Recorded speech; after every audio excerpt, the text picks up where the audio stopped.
দাদামণি সিরিয়ালে আসছে নতুন ভিলেন। বিস্তারিত জানতে ভিডিওটি দেখুন। প্রকাশ পেল বাংলা ধারাবাহিকের টিআরপি। চলতি সপ্তাহে টিআরপি তালিকায় ফের উলটপুরাণ।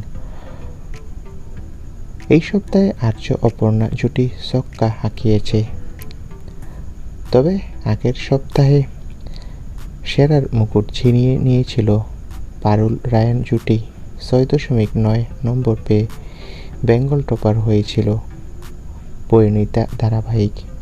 তবে এবার দাদামণি ধারাবাহিকটা সেরা ১০ থেকে ছিটকে গেল।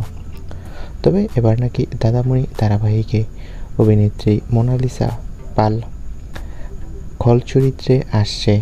হ্যাঁ বন্ধুরা, টেলিপাড়ায় এমনই ফিসফাস। তো বন্ধুরা, এই বিষয়ে তোমাদের মন্তব্য কি কমেন্ট করে জানাও। ধন্যবাদ।